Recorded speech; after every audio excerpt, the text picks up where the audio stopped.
de Asociación Libre a estudiantes hombres y estudiantes mujeres de la carrera de psicología de la FES Iztacala. En ese tiempo estaba yo adscrita a la FES Iztacala, y todos mis estudiantes de octavo semestre, que además es muy importante, ¿no? Es muy importante lo que ellos pensaran respecto a la salud mental y enfermedad mental de hombres y mujeres, porque ellos iban a ser los que iban a trabajar próximamente, ¿sí? En el área de la salud.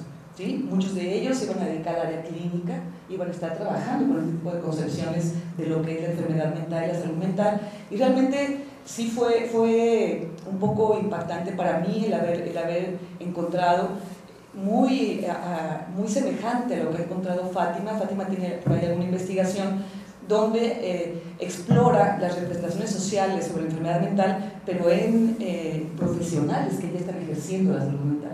Y encuentra esta mezcla, Fátima, que también yo encuentro en mis estudiantes, entre lo que es el sentido común, ¿no?, de la enfermedad de salud mental, y lo que es la mujer y lo que es el hombre en cuanto a sentido común, con toda esta influencia cultural que existe, y lo que es el conocimiento científico. O sea, no hay como una línea, no hay una transformación real, sino que el sentido común está muy vinculado, muy dentro de lo que es el conocimiento científico respecto a la salud mental. Es decir, cuando a mis alumnos, por ejemplo, les preguntábamos, les pedía que pusieran el número de palabras, 5 palabras que primero les vinieran a la cabeza para hablar de, cuando hablaban de enfermedad mental de mujeres, ¿sí? Y aquí hombres y mujeres lo que ponían era locas, manicomio, cosas así, ¿no?, terribles, ¿no? Y cuando hablamos de la enfermedad mental de hombres, ¿sí?, irresponsable, como mucho más matizado, mucho más vinculado al no poder cumplir con una responsabilidad, pero no llevados al desquiciamiento y la locura. Cuando hablaba de salud mental no ve tantas diferencias, pero al hablar de enfermedad mental, incluso hablando en neutral, sin preguntarle si era de hombres y mujeres, también era la falta de responsabilidad, la falta de compromisos, etcétera, ¿no? Pero cuando se ponía mujeres, entonces se tendía mucho a la locura.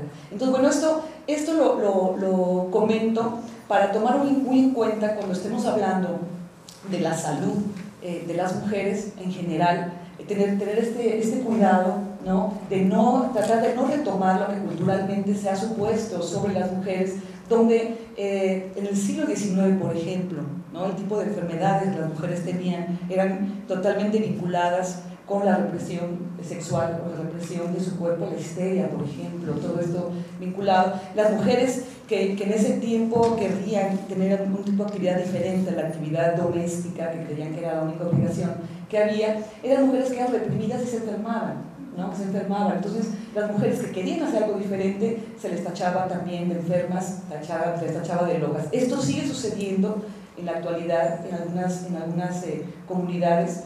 Yo estoy ahorita recordando a una persona, una mujer, una amiga mía oaxaqueña, indígena oaxaqueña, que en cuanto ella quería empezar a estudiar y quería hacer su primaria, hacer su secundaria, su esposo, que era un migrante, me hablaba a mí por teléfono y me decía: es que ¿qué le está pasando a Zenaida? Zenaida se está volviendo loca. Zenaida, que se vaya con su mamá, y su mamá estaba muy preocupada. ¿Qué le está pasando a Zenaida? Que se venga al pueblo para que aquí la curemos, aquí la cuidemos. Y Zenaida lloraba y decía: es que no estoy enferma, estoy bien, yo lo que quiero es hacer mi secundaria y mi primaria.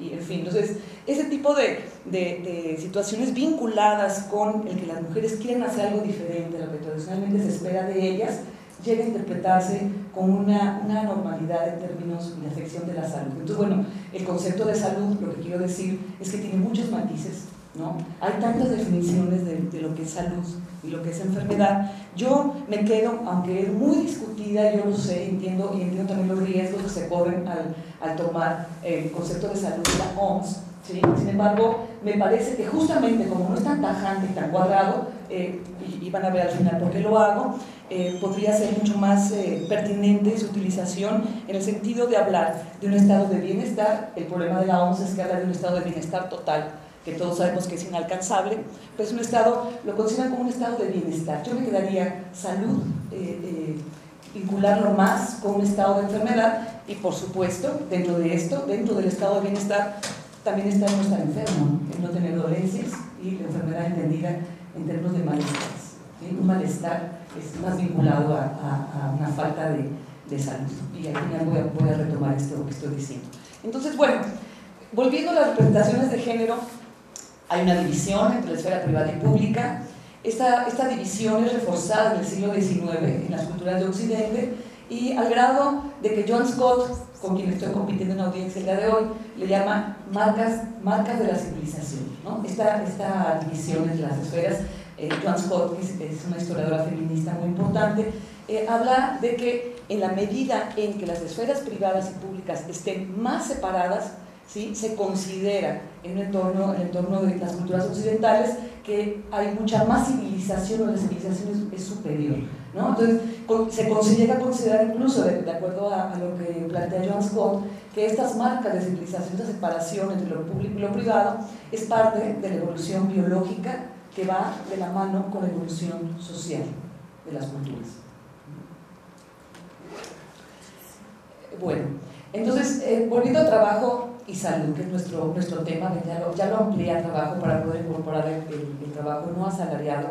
Las primeras investigaciones, entonces, sobre estrés laboral de la segunda mitad del siglo XX, como les dije, no contemplaban a las mujeres. E incluso, ¿sí?, los estudios de burnout de los 70 les tomaba en cuenta, pero de manera todavía parcial.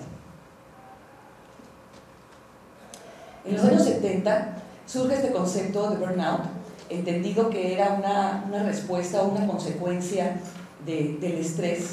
El estrés, bueno, ya la discusión sobre lo que es el estrés todavía no tiene como una respuesta fija. Hay que si lo que es estresante es el estímulo, lo que es estresante es la respuesta, o lo que es estresante es no tener una forma de afrontarlo, en fin. Pero el burnout es como la consecuencia del estar expuesto a situaciones extremas de estrés durante un periodo largo. Se supone que el estrés, ¿sí?, no nada más en el trabajo, sino en cualquier situación, en cualquier actividad, es una sensación, una situación, yo lo llamaría, porque no es nada más una sensación, es una situación incluso deseable para poder funcionar de manera adecuada, ¿sí? No podríamos, por ejemplo, yo no podría estarles platicando esto y estar intentando hacerlo lo mejor posible si no tuviera un nivel de estrés ahorita al hacerlo. Si yo estuviera totalmente relajada, a lo mejor ya nos hemos quedado dormidas todas. Para ganar un partido de tenis hay que tener cierto nivel de estrés. Sin embargo, en una actividad que esté expuesta a la persona a niveles de estrés altos, considerablemente altos, y por un periodo prolongado, la gente llega a presentar problemas de salud, y uno de ellos es el que le llaman el burnout, que incluso estaba en algunas sociedades más avanzadas que la nuestra, ya está considerándose el tomarlo en cuenta como una razón para incapacidad, ¿no? Y para incluso tomarlo en cuenta como un riesgo de trabajo, con las implicaciones económicas que esto tiene. Entonces, después se fue apreciando, esto es muy interesante porque como los trabajos de estrés laboral y de burnout eran neutrales al género supuestamente, pero bueno, era porque se suponía que los hombres eran los que trabajaban. Después, poco a poco, se fue apreciando que las mujeres eran quienes principalmente se dedicaban a las actividades de servicio, ¿sí? Y quienes padecían burnout eran principalmente quienes se dedicaban a este tipo de actividades de servicio, como las enfermeras, ¿no?, como las maestras, ¿no? Entonces, esas actividades de el hacer algo por los otros, que finalmente las mujeres, cuando lo hacen, llegan a implicarse mucho en esas actividades hacia el otro, y llegan a desarrollar burnout porque a veces los pagos no son muy buenos, los tiempos de trabajo son excesivos, en fin. Entonces, esto es muy interesante, repito, porque no es que se decidiera que ahora el burnout y el estrés laboral fuera a analizarse también en términos de las mujeres, sino que fue inevitable. Las mujeres brotaron de ahí. Y eso repito, que me parece interesante, porque hay quienes estamos trabajando en perspectiva de género e intentando ver cómo cualquier investigación social cómo le damos esta perspectiva de género, qué implicaciones tiene para la igualdad, para la equidad, para las mujeres, etc. Pero hay quienes no han reflexionado sobre eso. Otro día teníamos una reunión en el SAGE con quienes están trabajando en medio ambiente del PUMA, ¿sí? Y ellas nos fueron a buscar para hablar de cómo darle la perspectiva de género a sus trabajos sobre medio ambiente, porque nos decían eso. Como los hombres han emigrado, hay comunidades donde la mayoría son mujeres, entonces ellas llegan y hacen una investigación sobre medio ambiente, y de repente, aunque ellas no hayan pensado en las mujeres brotan, ¿no? Entonces es muy claro que están siendo más afectadas por problemas de medio ambiente y por problemas de pobreza y por problemas laborales y por problemas de desempleo y por muchas cosas, son las mujeres. ¿sí? En